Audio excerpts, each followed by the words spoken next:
কি চলিছে ৰাজ্যৰ শিক্ষা বিভাগত নিলম্বনৰ পাছতো কেনেকৈ কাৰ্যনিৰ্বাহ কৰিব পাৰে এজন অধ্যক্ষই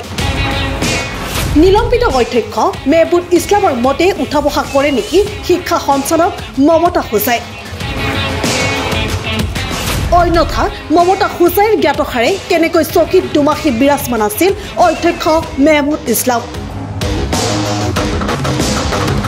শিক্ষা বিভাগৰ তগলকি কাণ্ডত হতভম্ব ৰাইজ দুৰ্নীতিৰ চৰ্দাৰ মেহবুব ইছলামৰ লগত মমতা হুজাইও সমানে অংশীদাৰ নেকি কিয় হাত সাৱটি বহি আছে জিলা প্ৰশাসনৰ লগতে শিক্ষা সঞ্চালকালয় প্ৰশ্ন বহুত কিন্তু উত্তৰ যেন এটাও নাই মৌন আৰু নীৰৱ ৰাজ্যৰ শিক্ষা বিভাগৰ লগতে নিৰ্লিপ্ত মানকাছৰ জিলাৰ প্ৰশাসন কিয়নো ইয়াৰ অবিহনে ৰাজ্যৰ শিক্ষা বিভাগত যি ঘটনা সংঘটিত হৈছে সেয়া অসম্ভৱেই নহয় সেয়া এক নজিৰবিহীন ঘটনা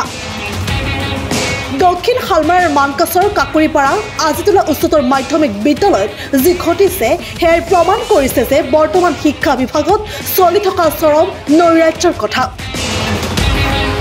দুৰ্নীতিৰ হুৱে বাৱে ধন এই বিদ্যালয়খনৰ নিলম্বিত অধ্যক্ষ অথচ এতিয়াও কাৰ্যৰত মেহবুব ইছলামে যেন আঙুলিৰ ঠাৰত নচুৱাইছে শিক্ষা বিভাগক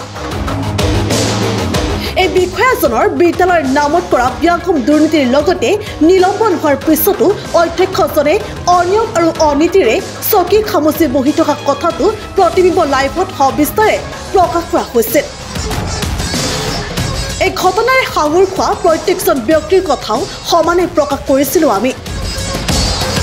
কিন্তু আচৰিত কথা যে সকলো তথ্য থকাৰ পিছতো আৰু নিলম্বন হোৱাৰ দুমাহ পিছতো মেহবুব ইছলামে নিজৰ মৈমতালিৰে বিদ্যালয়খনৰ সকলো কাৰ্য অনায়াসে কৰি গৈছিল সেয়া কৰি এই মাতব্বৰ বিষয়াজনে পুনৰ লাখ লাখ টকা কোনো বাধা নোহোৱাকৈ হাত কৰি লৈছিল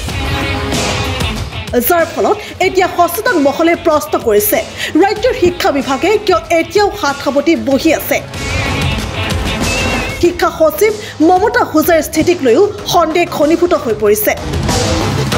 তেওঁৰ জ্ঞাতসাৰে কেনেকৈ বিদ্যালয়খনৰ অধ্যক্ষ মেহবুব ইছলামে এতিয়াও চকীৰ পৰা অলৰ অচৰ হোৱা নাই সকলো জানিও তেওঁ এই ক্ষেত্ৰত কিয় এতিয়াও কোনো পদক্ষেপ গ্ৰহণ কৰা নাই ক্ৰমশ অধিক ৰহস্যৰ আৱৰ্তত সোমাই পৰিছে সমগ্ৰ ঘটনাটো